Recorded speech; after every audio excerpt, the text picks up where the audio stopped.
감사합니다. 예수 그리스도 이름으로 기도합니다. 아멘.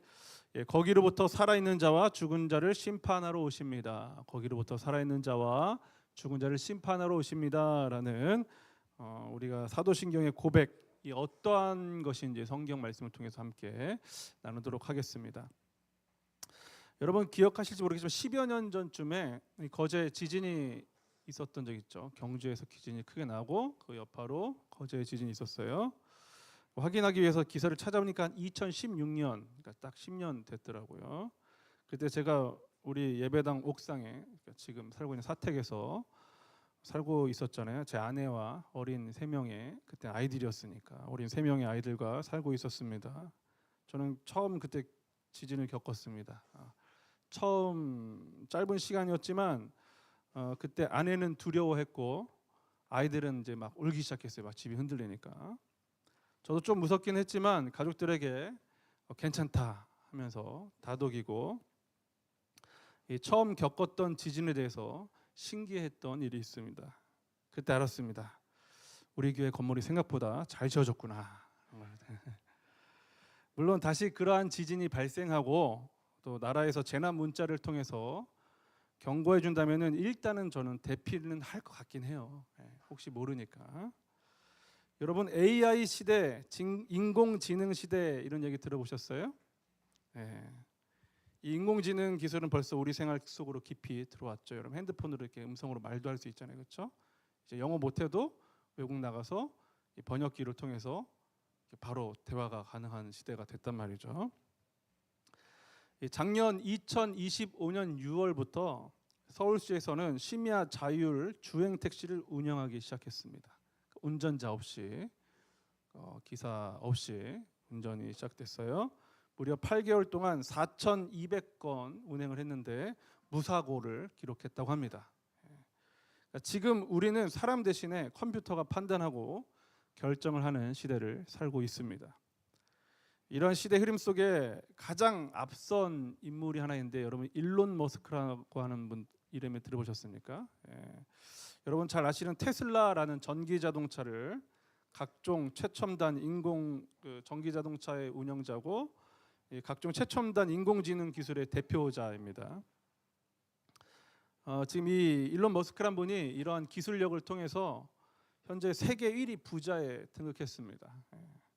그런 그가 이런 인공지능으로 인해서 급진적으로 변화하게 될 모습에 대해서 얼마 전에 이제 인터뷰를 통해서 예측한 일이 있어요. 앞으로 올 시대.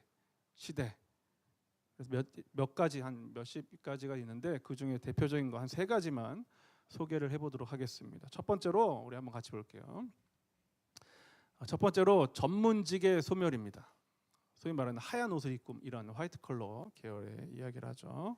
변호사, 은행, 보험, 회계, 번역가, 컴퓨터 프로그래머, 마케팅 전문가 등 컴퓨터를 사용하는 직업을 가진 분들을 인공지능이 대체할 것이다 라고 말하고 있고 사실 이미 그런 일이 벌어지고 있고 더 가속화될 것이다 라고 이야기합니다. 그래서 그동안 변호사나 이 회계사 같은 고학력, 고소득 직종을 준비하는 분들이 지금 굉장히 큰 혼란 가운데 있는 상황입니다. 두 번째가 로봇 의사의 등장입니다. 3년 안에 2028년에 테슬라가 개발 중인 인간형 로봇이 외과 의사보다 수술을 더 잘하게 될 것이다 라고 예측하고 있어요. 그래서 앞으로는 일론 머스크가 하는 얘기예요. 의사 시키지 말랍니다. 자식들한테. 여러분 자식들 의사 안 시키실 거죠? 벌써 앞서신 분들인 줄 제가 믿습니다. 저도 안 시키려고요. 그리고 세 번째는 저축이 필요 없는 시대가 온다는 거예요. 무슨 말이냐면 로봇이 사람을 대신해서 일하기 때문에 물건값이 거의 무료에 가깝게 낮아지고 그로 인해서 사회는 풍요롭게 될 것이다. 물량 공급이 풍요롭게 될 것이다 라고 예측합니다. 대신에 일자리가 사라지겠죠. 사람이 일하는 자리 로봇이 일하니까. 그래서 일자리가 사라지기 때문에 수입이 많이 줄어들 것이고 그로 인해서 정부에서 기본소득을 주는 시대가 올 것이다 라고 예측합니다. 그래서 이러한 심각성을 알고 있는 몇몇 국가들이, 세계에서 이걸 준비할 수 있는 국가 몇 개 없다고 합니다. 10개도 안 된다 그래요. 그중에 우리나라 손꼽히고 있는데, 그래서 이런 국가의 정부들은 이에 맞는 기본소득 시대를 지금 준비 중이래요. 앞으로 우리가 살 시대고 우리 자녀들이 살 시대입니다.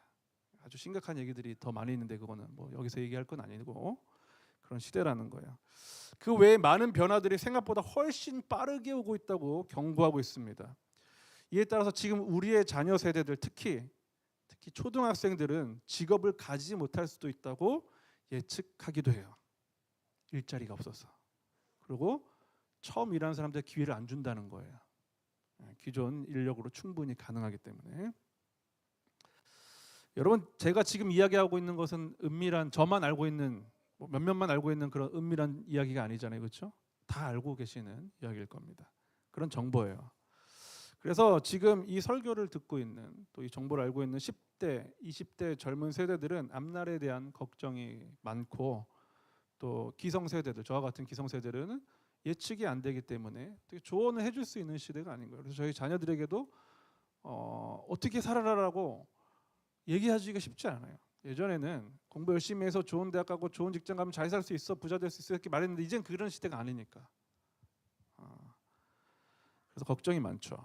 그리고 또한 이런 경고를 듣고 대비하고 있습니다. 사람들은요, 이렇게 경고를 듣게 되면은 반응하게 되죠. 몇 가지 단계가 있는데 저는 3가지 정도로 추려봤습니다만, 경고에 대한 3가지 단계를 볼게요. 처음에 정보를 듣게 되면은 정서적으로 반응합니다. 아, 좋은 거구나. 혹은 뭐 불안하다, 공포스럽다는 정서적인 반응이 일어나죠. 두 번째로 인지적인 평가가 이루어집니다. 뭐냐면 이 정보가 지금 이 하는 말들이 사실인가 아닌가에 대한 평가를 한다는 거예요. 그리고 마지막으로 행동을 결정하게 되죠. 그 말을 신뢰하면 어떻게 하겠어요? 행동의 변화를 하고, 신뢰하지 못하면은 무시하는 거죠. 지금 일론 머스크가 했던 얘기를 신뢰하는 사람들이 있고 신뢰하지 못하는 사람도 있을 겁니다. 신뢰하지 않는 사람들은 그냥 살아갈 거예요. 그러나 신뢰하는 사람들 어떻게 살아가겠습니까? 변화를 할 거예요. 행동 변화할 거예요. 저 같은 경우 지진이 온다는 재난 문자를 만약에 받게 된다면은 무시하면 그냥 가만히 있을 거고, 그 정보 문자를 신뢰하면 어떻게 하겠어요? 피신 가겠죠. 그렇다면 조금 전에 말씀드렸던 이 일론 머스크를 비롯한 미래학자들이 예측하는 말에 대해서 어떻게 반응하겠어요? 무시하는 사람들은 말도 안 되는 소리 하고 있네 하면서 그냥 살 거예요. 그러나 그 말을 신뢰하고 그러한 경고를 인정하면은 그에 따라 행동한다 이거예요. 예를 들면은 변호사나 의사가 되기 위해서 준비하던 고등학생은 어떻게 하겠어요? 아, 대학교 전공을 바꾸겠다 하고 선택하겠죠. 그래, 우리들의 자녀들이 지금 변호사, 의사 하지 않는 이유가 이런 겁니다. 닥달하지 마세요, 애들한테. 앞선 아이들이에요, 그러니까.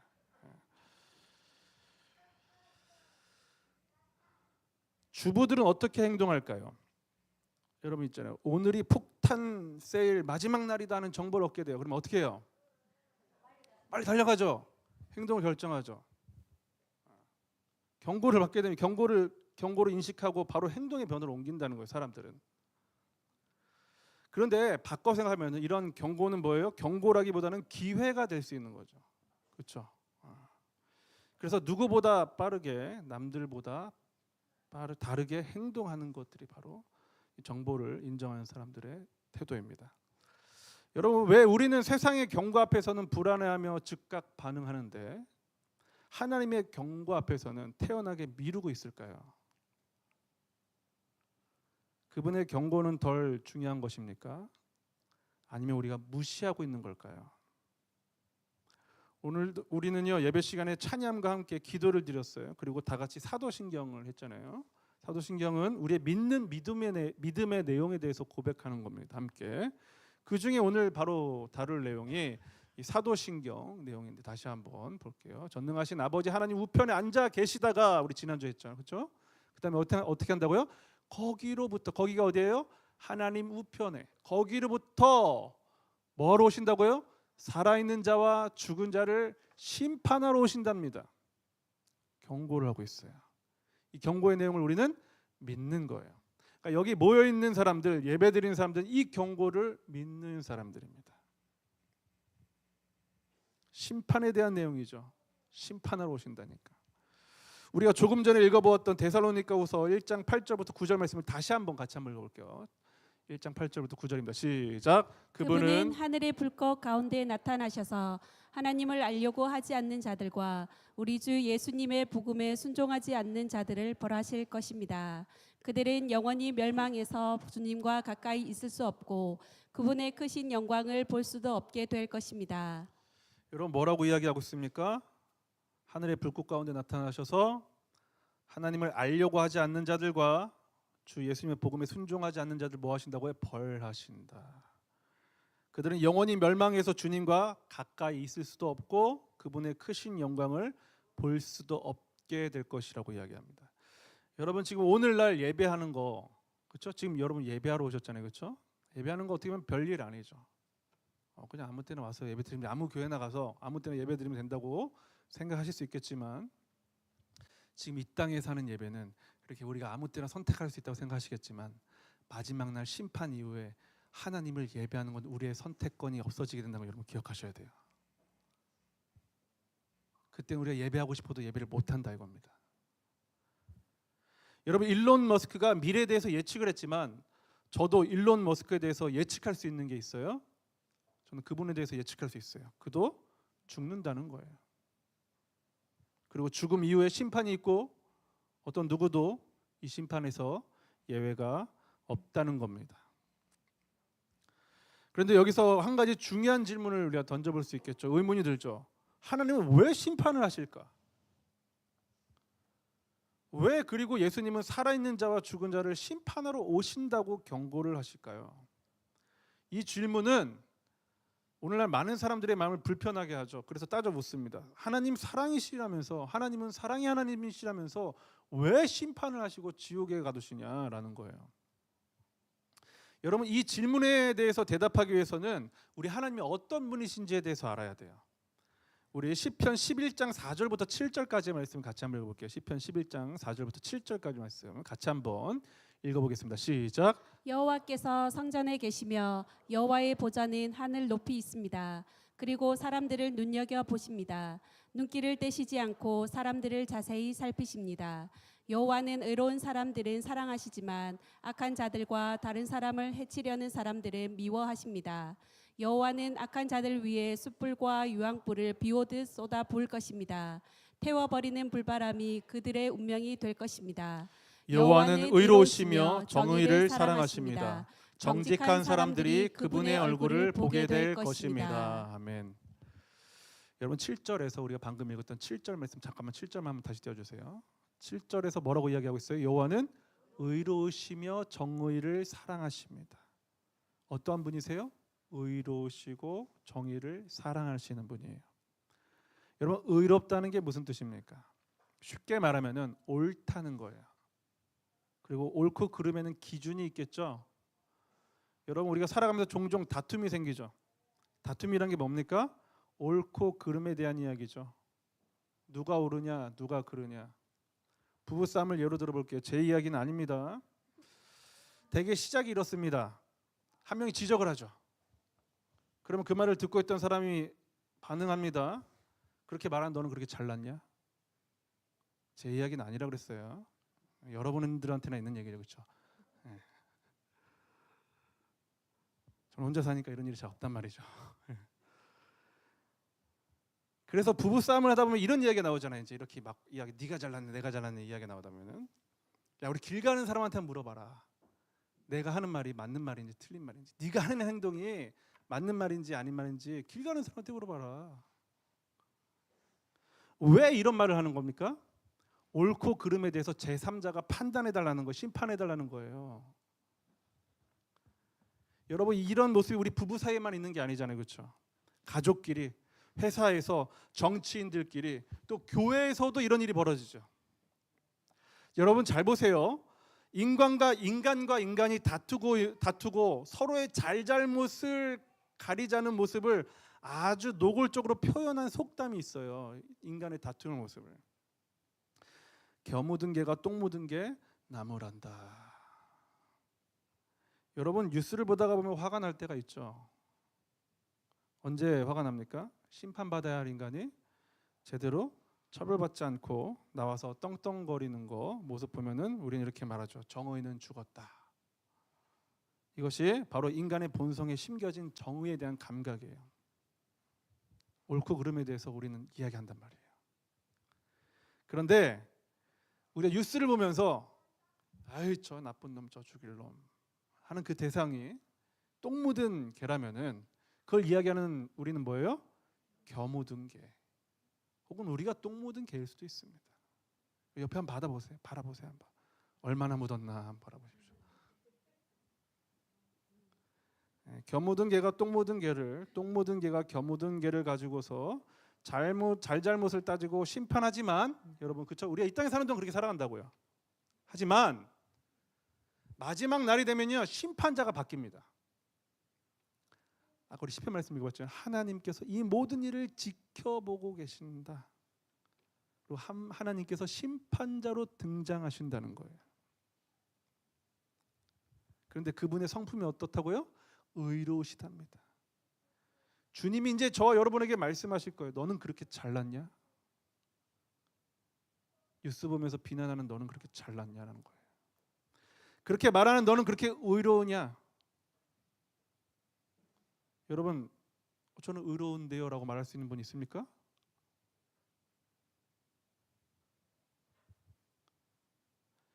여러분 정말로 심판이 필요 없다고 생각하세요? 사랑의 하나님이라면 모든 죄에 대해서도 그냥 넘어가야 한다고 생각하십니까? 여러분 그렇게 하실 수 있으시겠어요?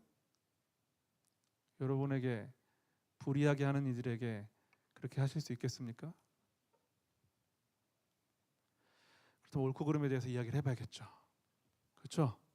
하나님께서 천국과 지옥에 대해서 이 땅에 사는 곳에 대해서 삶에 대해서 심판하는 것이 정당합니까? 부당합니까? 정당한 거죠. 따지지 마세요. 그러니까 옳고 그름은 누가 정하는 거냐면 하나님이 정하시는 거예요. 그건 하나님만 정하시는 거예요. 이 땅에서는 뭐 판사들이 정하고 뭐 누가 정하고 하지만 최종 심판은 누가 하냐면 하나님 한 분이 하신다 이겁니다. 그래서 하나님은 성경 말씀을 통해서 여러 선지자들과 예언자들을 통해서 반복해서 경고를 하셨어요. 그렇다면 왜 경고하실까요? 왜? 망하라고 경고하시겠습니까? 아니라 그랬잖아요. 기회를 주시는 거라 그랬잖아요. 그렇죠? 우리 폭탄 셀입니다 하면 뭐예요? 기회잖아요. 기회. 심판의 날을 준비하라는 겁니다. 그래서 사람이 정보를 가지게 되고 정보를 신뢰하게 되면 어떻게 한다고요? 행동의 변화가 생긴다는 거예요. 행동의 변화가. 그런데 세상 사람들이 믿지 않으니까 뭐 행동의 변화가 없겠지만 믿는 우리들의 모습은 어떻습니까? 지금 이 자리에 계시는 여러분의 모습은 어떠냐고요? 믿는 사람들의 심판에 대한 이야기를 들을 때 반응을 저는 세 가지로 정리해봤어요. 그러니까 믿긴 믿는데 반응이 세 가지예요. 첫 번째는 무감각합니다. 반응이. 설마 지금은 아니겠지 하는 식으로 반응합니다. 그러니까 행동의 변화가 없죠. 이러한 반응은 믿지 않는 자들의 반응과 결과론적으로는 똑같습니다. 마치 노아의 방주 때 사람들과 그 시대에 살던 사람들과 똑같아요. 두 번째는 잘못된 반응인데 바로 가장 대표적인 것이 이 소돔과 고모라 성의 롯의 가족들에게서 드러났던 반응이에요. 소돔과 고모라 성에 이 죄가, 소돔 성에 죄가 가득 찼습니다. 소돔이라는 도시의 성에 하나님께서 천사들을 보내서 불과 유황으로 이 성을 심판하시겠다고 경고하셨어요. 이 말을 믿지 않던 사람들은 살던 그대로 그냥 계속 죄지으며 살았습니다. 그런데 이 경고를 받아들인 아브라함의 조카 롯은요 가족들과 함께 그 성을 빠져나옵니다. 우리 창세기 19장 10 여기서 이제 롯과 그 롯의 아내의 반응이 나오는데요. 이 반응 한번 볼게요. 창세기 19장 16절과 26절 말씀입니다. 자 시작. 그런데도 롯이 꾸물거리자 그 두 사람은 롯과 그의 아내와 두 딸의 손을 잡아 끌어서 성 바깥으로 안전하게 대피시켰다. 주께서 롯의 가족에게 자비를 베푸신 것이다. 롯의 아내는 뒤를 돌아보았으므로 소금 기둥이 되었다. 자, 한 명은 롯이고 한 명은 롯의 아내입니다. 둘 다 경고를 알았어요. 지금 도망가는 거예요. 근데 어떻게 하죠? 첫 번째 롯은 어떻게 합니까? 반응이 꾸물거리죠. 그렇죠? 그리고 롯의 아내는 어떻게 했어요? 뒤를 돌아봅니다. 왜 그랬을까요? 두고 온 것에 대한 미련, 집착입니다. 익숙한 삶에 대한 그리움 때문입니다. 하나님의 말씀보다 세상이 더 좋기 때문입니다. 아무리 경고를 하고 올바른 지식과 정보가 있다고 해도 사람들의 반응이 늘 옳게 나타나는 건 아니에요. 예전에 간혹 뉴스를 보면은 불난 집에 들어가서 두고 온 통장과 돈뭉치를 들고 나오려다가 미처 빠져나오지 못하고 그곳에서 삶을 마감한 분들의 안타까운 사연을 우리가 볼 수 있었잖아요. 그렇죠? 알긴 아는데 집착하는 거예요. 미련하는 거예요. 그걸 미련을 가지는 거예요. 마지막으로 경고에 대한 반응 세 번째는요. 어떻게 반응하냐면 경고에 대해서 잘 대비합니다. 이것이 올바른 반응이죠. 노아가 하나님께서 비록 심판하신다는 말씀을 듣고 어떻게 해요? 세상에 미련을 두지 않고 없어질 것이니까 미련을 두지 않고 그가 사람들이 뭐라고 자기를 평가하든 평판에 생각하지 않고 아무 미련 두지 않고 집착하지 않고 방주 만든 일에 몰두했어요. 하나님의 말씀에 순종해서. 여러분 성경에서는 심판 날이 오기 전에 징조가 있을 것이다 라고 이야기합니다. 대표적인 성경 구절이 마가복음 13장 3절부터 10절인데 이 외에도 여러 다른 구절들이 있는데 시간 관계상 이것만 볼게요. 하나하나 다 살펴보면 좋겠지만 정리를 했습니다. 네 가지로 정리되는데 한번 볼게요. 첫 번째는 뭐냐면 거짓 선지자의 출현이에요. 심판이 오기 전에 징조입니다. 전조. 여러분 거짓 선지자는 교회 안에 있을까요? 교회 바깥에 있을까요? 교회 안에 있어요. 교회 바깥에는 거짓 선지자 없습니다. 그냥 그 이방 신을 믿는 사람들이죠. 이 거짓 선지자는 교회 밖에 있지 않아요. 교회 안에 있어요. 그래서 성경 말씀을 교묘하게 왜곡합니다. 그래서 모든 목사들이라고 불리는 사람들의 말씀을 다 믿으면 안 돼요. 저는 믿으면 될까요? 안 될까요? 안 된다니까 자꾸. 저를 믿지 마세요. 제가 어떻게 변질될 줄 압니까? 보장하실 수 있으시겠어요? 저런 분들이 이단에 빠지는 거예요. 여러분 목사 사람이잖아요. 그렇죠?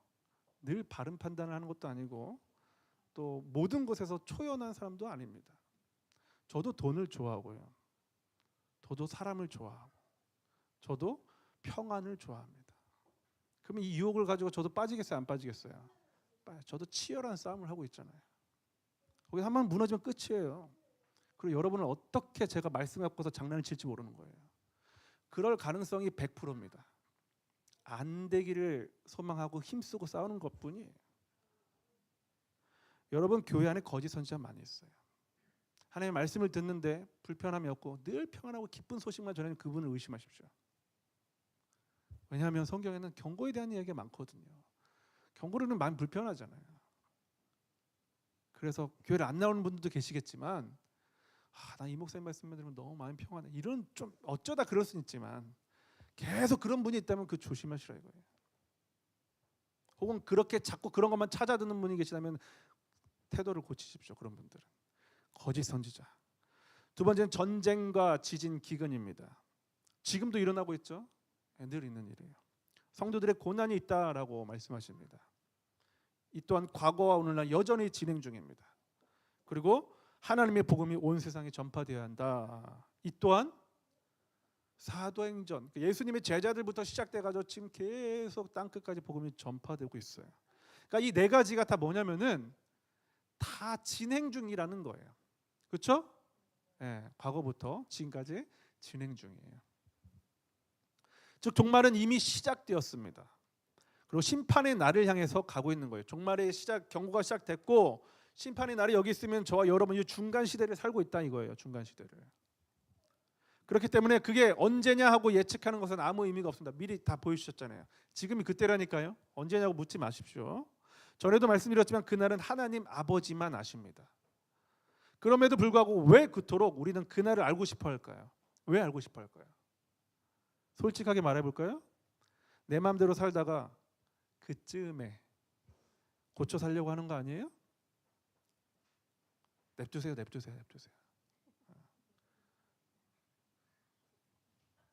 얼마나 사랑스러워요, 그렇죠? 그렇지? 씩 웃었어요, 저거.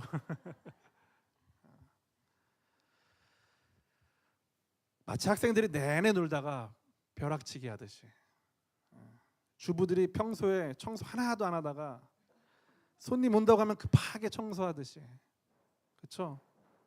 핸들만 잡으면은 습관적으로 과속하다가 단속 카메라 앞에서 급하게 감속하듯이 하는 모습이 바로 저와 여러분의 모습 아니냐고요. 그러니까 징조를 알고 싶어하고, 그러니까 언제 그런 일이 벌어지느냐 하고 궁금해하는 거 아니에요?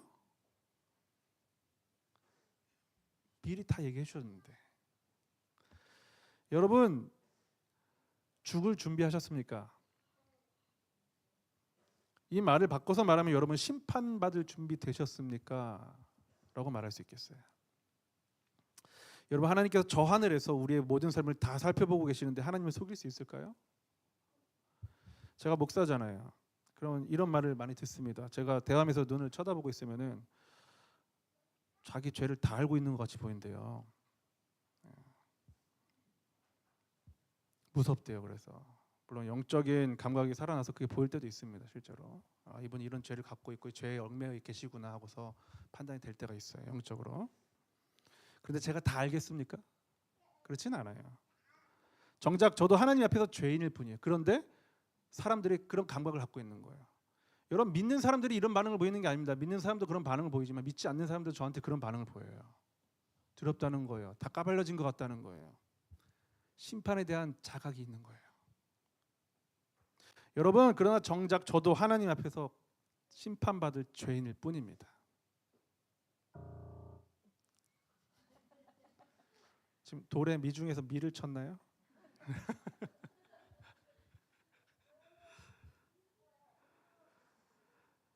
여러분, 저의 마음에 더러운 생각과 행위로는 절대로 구원받을 수 없습니다. 그래서 해결책이 필요해요. 해결책이. 저도 해결책이 필요하고 여러분들도 해결책이 필요합니다. 저를 대신해서 저의 죄 문제를 해결해 주실 분이 필요하다 이거예요. 누구예요? 예수님이시죠. 예수님께서 십자가의 죽으심으로 정선우의 과거, 현재, 미래의 죄를 다 해결해 주셨습니다. 담당해 주셨습니다. 갚아 주셨습니다. 여러분, 저처럼 더러운 죄인의 죄를 해결해 주신 예수 그리스도의 십자가, 그 은혜를 믿으십니까? 그럼 우리가 할 거는 우리 하나님의 은혜를 구하는 거 말고는 아무것도 할 수 있는 게 없어요. 그분의 자비를 의지하는 거예요. 그렇게 우리는 예수님을 믿는 믿음에 의해서만 구원에 이를 수 있습니다. 절대로 우리의 선행이라든가 어떤 우월한 도덕심 혹은 알량한 깨달음과 수행으로 구원받을 수 없다는 사실을 믿으셔야 돼요. 우리 속에는 착한 게 없어요. 빌립보서 1장 6절 말씀을 보십시오. 그럼 누가 착한 일을 하시는가? 빌립보서 1장 6절 볼게요. 시작. 여러분 가운데서 선한 일을 시작하신 분이 그리스도 예수의 날까지 그 일을 완성하실 것입니다. 나는 이것을 확신합니다. 여러분, 착한 일을 누가 시작하셨다고 말씀합니까? 예수님께서, 하나님께서요. 하나님이 시작하시고 완성하실 것입니다. 그러니까 저와 여러분은 시작도 할 수 없고 완성도 할 수 없는 거예요. 구원에 기여할 게 없다고요. 우리가 개입할 수가, 이 구원에 개입할 수 있는 부분이 없는데, 이 개입할 수 없다는 말은 구원의 값을 더하거나 심판을 피할 조건을 우리가 보태는 것이 아니란 뜻입니다. 요즘 요리 프로그램이 인기가 아주 많더라고요. 그래서 더불어 이 요리사님들이 유명이셨어요. 그런데 그 유명한 요리사님들이 완벽에 가깝게 요리한 음식에 제가 나가가지고 마지막에 장식을 하겠다고 이렇게 깨소금을 타타닥 뿌리면 어떻게 되겠어요? 50만 원짜리 음식이 어떻게 되겠어요? 7천 원짜리 되는 겁니다. 지금 말하니까 표정이 벌써 찌그러지잖아요.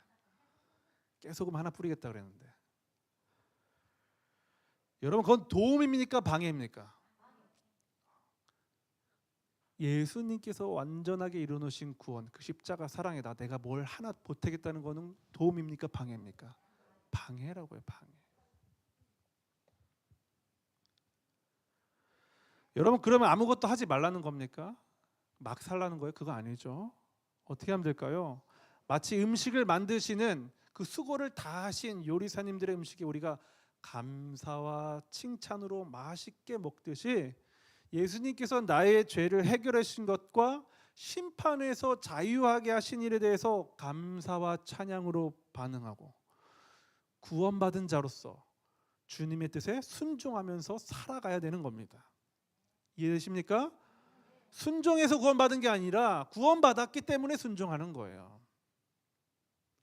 여러분, 말씀을 마치겠습니다. 오늘 우리는 현실의 무게 앞에서 심판이라는 주제를 외면하고 싶을 수도 있어요. 얼마나 여러분 삶이 팍팍하고 어렵습니까? 그래서 뭐 멀리 있는 일처럼 여겨진다고요, 심판이. 그래서 외면하고 싶을 수도 있습니다. 여러분, 그러나 이것은 일론 머스크가 예측한 다가올 미래보다도 훨씬 더 중요한 우리 영원한 운명에 관한 실제적인 문제라는 것을 기억하십시오. 그렇기 때문에 우리는 두려운 심판 앞에서 당당히 설 수 있도록 자신의 몸을 내어주신 예수 그리스도의 십자가 은혜로 자리로 시선을 돌리셔야 합니다. 그렇게 하기 위해서 저와 여러분이 주님 따르기를 망설이지 마시고 미련을 가지고 집착하게 하는 것들에게 마음을 빼앗기지 않도록 여러분 마음을 잘 지키시길 바랍니다. 여러분, 어떻게 하면 이 경고의 말씀을 잊지 않고 잘 기억할 수 있을까를 고민해봤어요. 다소 유치하지만 정말 실제적으로 적용을 하면 좋을 것 같다고 생각했습니다. 어떻게 하냐면은 우리 삶에서 펼쳐지는 모든 경고의 순간들이 있잖아요, 그렇죠? 이 경고의 순간에 최후 심판의 날을 연관시켜 보는 겁니다.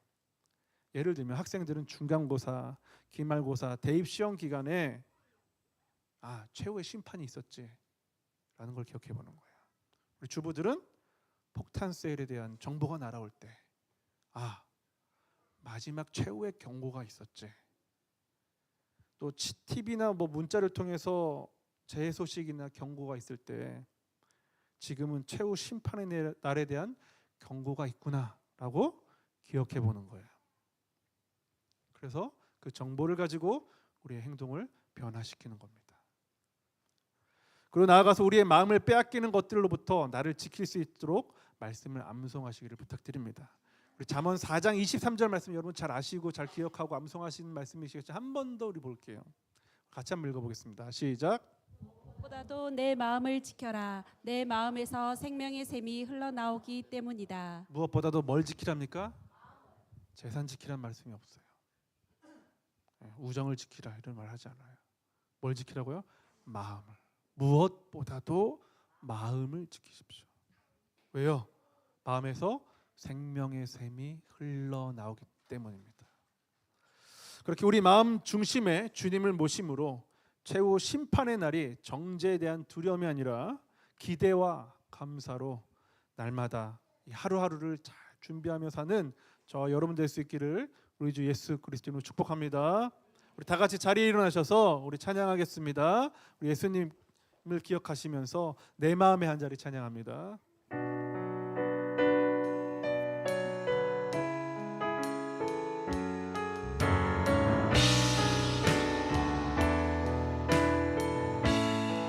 우리들을 위하여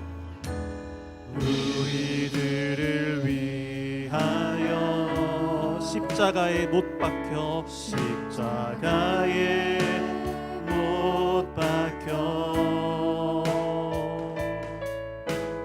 모든 죄를 용서하사 의인 삼아 주신 주 어떤 일이 있어도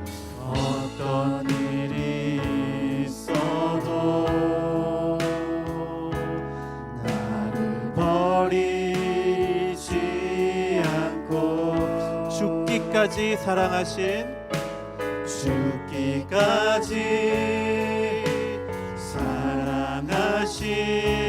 나의 귀한 예수님 내 내 마음의 한 자리 내 마음의 한 자리 가장 귀한 그 자리 가장 귀한 그 자리 주 오셔서 앉으소서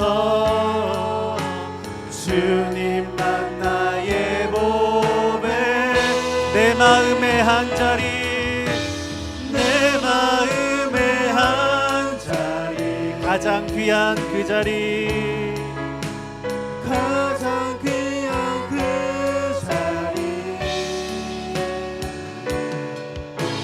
주 오셔서 다스리소서 주님만 나의 마지막으로 한 번 더 고백합니다. 내 마음의 한 자리 가장 귀한 그 자리 내 마음의 한 자리 가장 귀한 그 자리 주 오셔서 앉으소서 주 오셔서 앉으소서 주님만 나의 보배 내 마음의 한 자리 내 마음의 한 자리 가장 귀한 그 자리 가장 귀한 그 자리 주 오셔서 다스리소서 주 오셔서 다스리소서 주님만 나의 영광 주님만 나의 영광 주님만 나의 우리 한 번 더 고백합니다. 주님만 나의